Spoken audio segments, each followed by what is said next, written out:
జగన్మోహన్ రెడ్డి గారిని మీరు తట్టుకోలేక ఏదో భూతం గీతం అని మాట్లాడుతూ ఉన్నారు. ఆంధ్రప్రదేశ్ ప్రజానీకానికి జగన్మోహన్ రెడ్డి గారు దేవుడిచ్చిన పెద్ద కొడుకుగా ప్రజలు భావిస్తూ ఉన్నారు. కష్టంలో ఉన్న ప్రతి ఒక్కరూ జగన్మోహన్ రెడ్డి గారిని కలిసి మాట్లాడి స్వాంతన పొందుతూ ఉన్నారు. కుటుంబంలో పెద్ద కొడుకుగా కష్టం వస్తే ఏ విధంగా కుటుంబాన్ని ఆదుకునే ప్రయత్నం చేస్తాడో ఆ విధంగా ఈ రాష్ట్రంలో ఉన్న కష్టపడే అందరినీ కూడా బాధపడే మీ పరిపాలన వలన నష్టపోతున్న ప్రతి ఒక్కరిని కూడా ఆఖరికి స్వాతంత్రం చేకూర్చే కార్యక్రమం చేసి దేవుడిచ్చిన పెద్ద కొడుకు అన్న విషయాన్ని మీకు గుర్తు చేస్తూ ఉన్నా. బహుశా మీకు వేరే అనుభవాలు ఉంటాయేమో. రాయలసీమ గురించి ఇంక మాట్లాడడం మానేయండి. ప్రస్తుతం మానేస్తే మంచిది.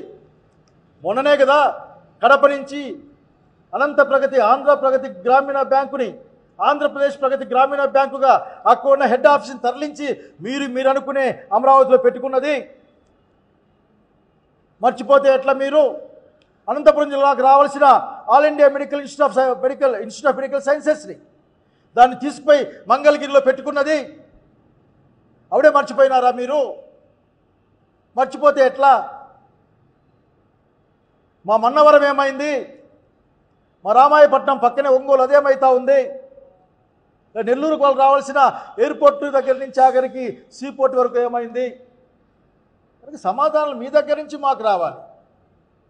ఈ హంద్రీ నీవా పూర్తి కావాలి. మీ ప్రాంతాలకి మా ప్రాంతాలకు నీళ్ళు ఖచ్చితంగా పోవాలంటే గాలేరు నగరి ప్రాజెక్టు ఏదైతే జగన్మోహన్ రెడ్డి గారు ఒప్పుకున్నారో ఆ గాలేరు నగరి ప్రాజెక్టుకు 1500 కోట్లు ఖర్చు పెట్టి ఆ నీళ్లు తీసుకెళ్తే హంద్రీ నీవాకి ఖచ్చితంగా సపోర్ట్ చేస్తుంది. అన్ని ప్రాంతాలకు నీళ్లు పోతాయి. ఆ ముచ్చుమర్రి ఎత్తిపోతల పథకాన్ని సజావుగా నిర్వహిస్తే నీళ్ళు వస్తాయి. మీకే లెక్కలేదు. మీ లెక్క అంతా ఏంటంటే గోదావరి బోర్డు మీరు తీసుకోండి, కృష్ణా బోర్డు మేము విజయవాడకు తీసుకెళ్తాం. మేము కృష్ణా బోర్డు మా కర్నూలులో పెట్టండి. కాబట్టి చంద్రబాబు నాయుడు గారు మీరు హంద్రీ నీవా గురించి మాట్లాడే కనీసమైన మీకు ఎలిజిబిలిటీ కూడా లేదు. మీరు చేసింది హంద్రీ నీవాకు ద్రోహం మాత్రమే.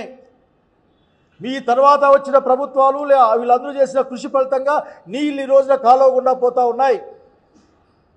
అది మీరు అధికారంలో ఉన్నారు కాబట్టి మీరు మల్యాలకు పోయి స్విచ్ చేయొచ్చు, మా జీడిపల్లికి వచ్చి గేట్ ఎత్తచ్చు, ఇంకా ముందుకెళ్ళి చిన్న కాలువ ఎత్తుకోవచ్చు. అధికారంలో ఉన్నారు మీరు. ఆ టైంలో ఎప్పుడైనా సరే మంత్రులు వెళ్ళేవాళ్ళు, ఇరిగేషన్ మంత్రి వెళ్ళేవారు. ఫస్ట్ టైం జాతి అంకితానికి ముఖ్యమంత్రి వచ్చిపోయాడంతే.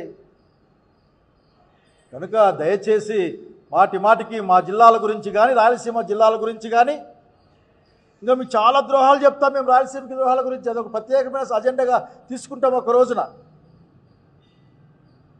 మా జిల్లా నిట్టనిల్డా మీ చేతుల్లో మోసపోయింది. మీరు ఇచ్చిన అనేక తప్పుడు వాగ్దానాలకు అసలు నమ్మి మోసపోయింది ఈ జిల్లా కూడా. ఆఖరి తెలుసుకుంటా ఉన్నారు.